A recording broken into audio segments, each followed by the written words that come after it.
So you can answer, what do you do with organs during cavity embalming, and do you use any equipment here? If the body is, a postmortem has been done on the body, then we have to remove all the organs. We put them somewhere. We put some formalin for preservation of the organs. After that, we put them back to the body. Then we suture.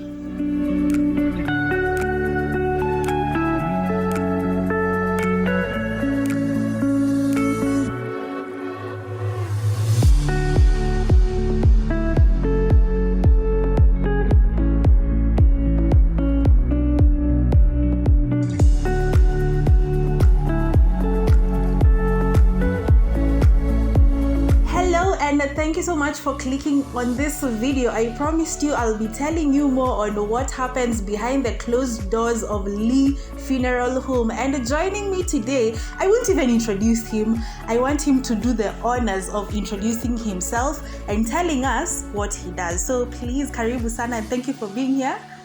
Thank you. And you can maybe introduce yourself and tell us what it is you do here. Okay. My name is Stanley Kyallo. I work for Lee Funeral Home. I'm a mortician, come driver, and I do a bit of administration.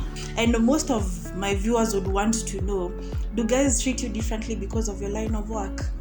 Some treat morticians in a bad way. Some appreciate what we are doing. Yeah.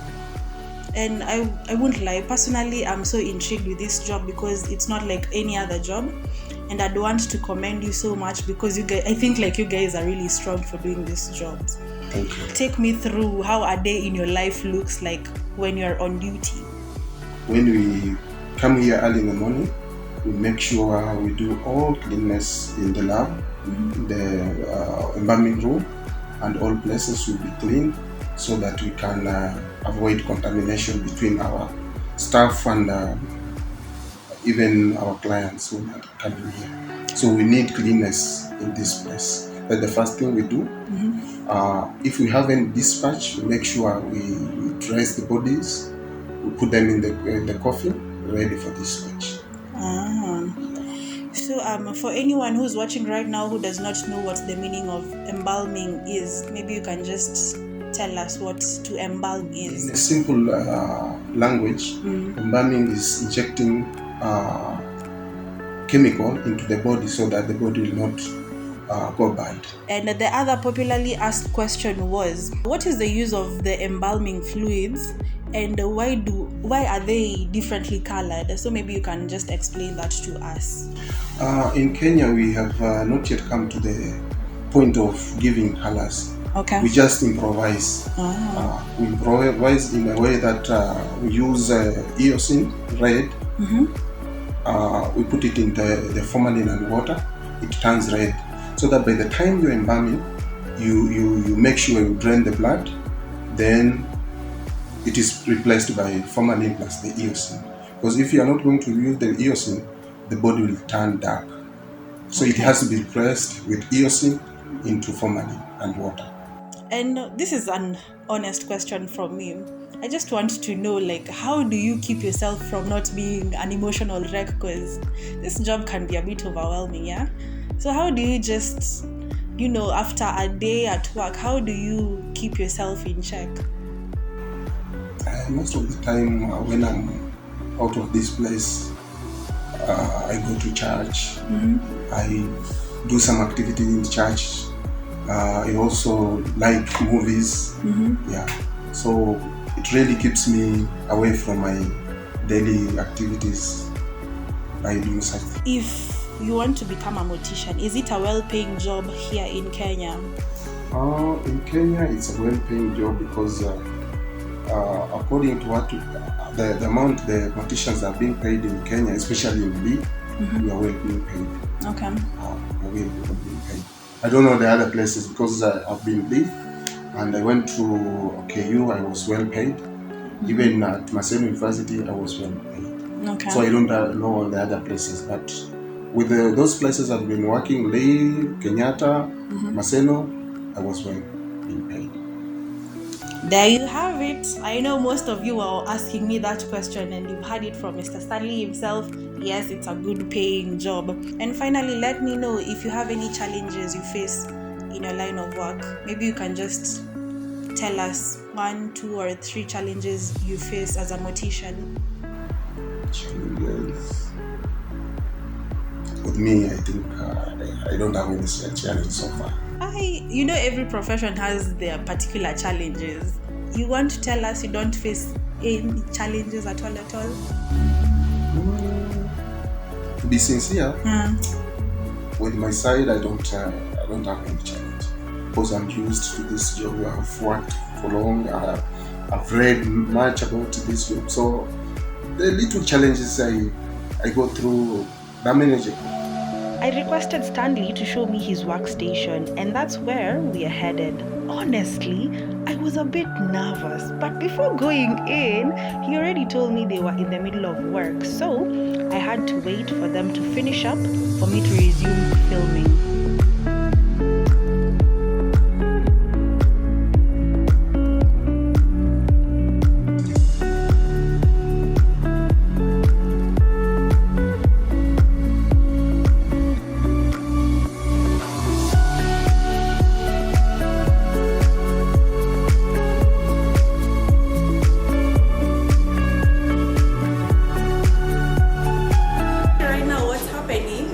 To see the embalming room. Yes. And what goes on, maybe Stanley can explain some 2-3 things and show us what he uses on a regular, so stay tuned. This is where we do postmortem, we do embalming. On this table? On this table? Yeah, this is the embalming table. It's normally where we do embalming, we do postmortem. Before we proceed further, suiting up was a requirement, and I got to learn the protective clothing is typically made of a polyethylene or polylaminated material to keep blood or waste away from the embalmer.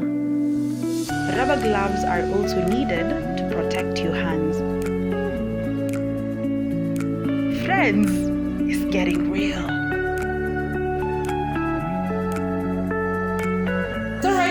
You've seen us, you've suited up, and this is the embalming room. Yeah, embalming room. And Stanley will explain more into detail what happens here. So asante sana for having me once again. And maybe naweza nielezea sasa what is what and the functions. Okay. Yeah. We have formalin. This is formalin. Okay. We put it in this direction of 20 liters. That is 25%. It's a jerrycan of 20 liters. So if we put this inside here, plus Inossi, and we add water up to the level of 20 liters, that is 25% formalin solution, ready for embalming the body. Okay. Yeah. And tukumbushe the people when you wanna watch says they don't know what embalming is. For rahisi, what can you say embalming is? Embalming is a solution which is normally prepared. It is injected into the body to prevent decomposition, and it gives life to the body. Okay. Yeah. All right. Now, Napa, we have different tools. We have forceps, and we have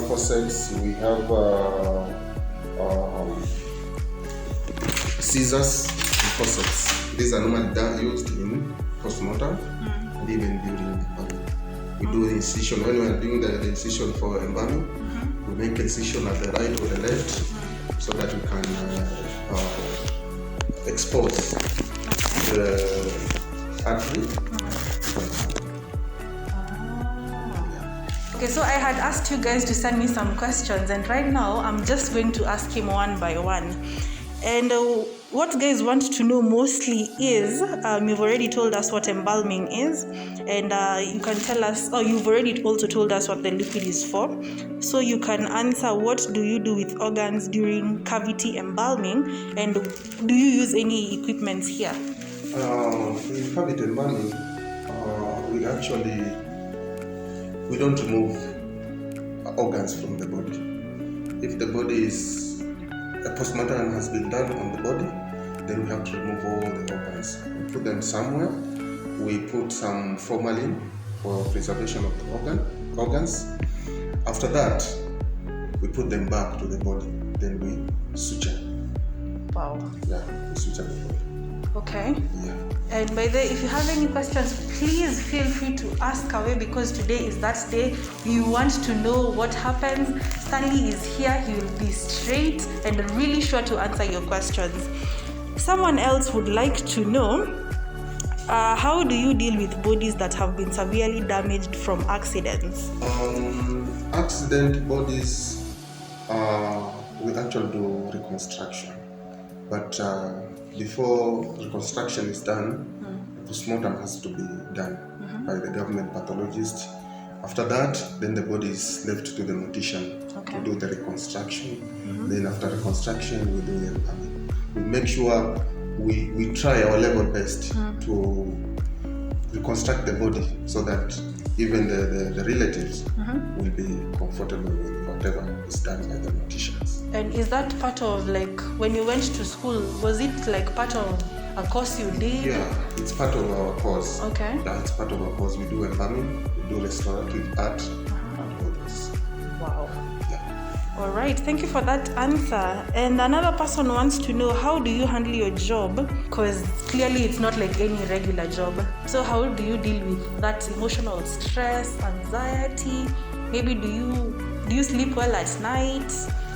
It's like a job like the other jobs people are doing. Yeah? You know, if you come here, you encounter many people who crying, but because we are actually trained, we can absorb all those pressures. Okay. And after here, go home, do a bit of reading Bible, we watch movies, and you interact with your friends so that you feel comfortable.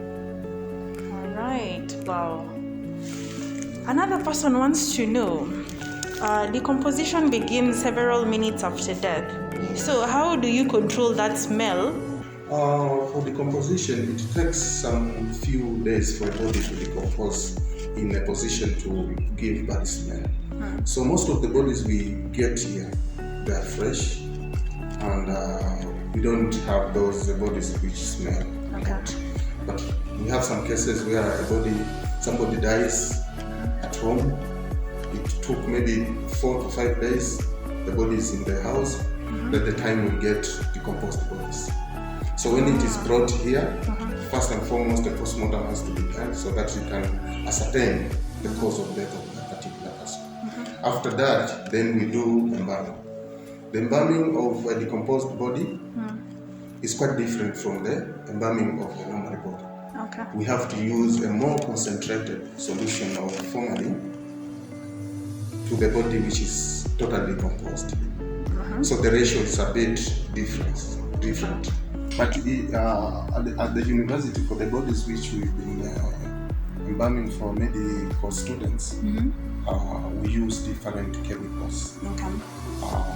We use formalin, we use phenol, crystal, we use alcohol. So even if the body is totally decomposed with phenol, alcohol, salt, and all those chemicals, after embalming, the body will be free from all infection and it will be free from any smell. You guys, I hope you're learning something, because today is not like any other day. We are here to learn and we are here to find out what happens. And Stanley, I just want to say thank you so much for taking the time and for answering the questions that the people had. And I think we can conclude from that point. Yes. Or is there anything you'd like to add? How? So far, so good. For those who want to join funeral home, it's not for the faint-hearted. You have to be very much composed to be ready to face this. It's not a place where you can join. You need to be ready to face this. Thank you. Asante sana. So. What did I learn today? Morticians are strong and deserve more credit than what's given. It's a wrap, guys, and I'm happy and super grateful to Lee Funeral Home for making this possible, and I hope you're satisfied with this video. Please subscribe, like and share widely, and I'll be seeing you next week. Till then,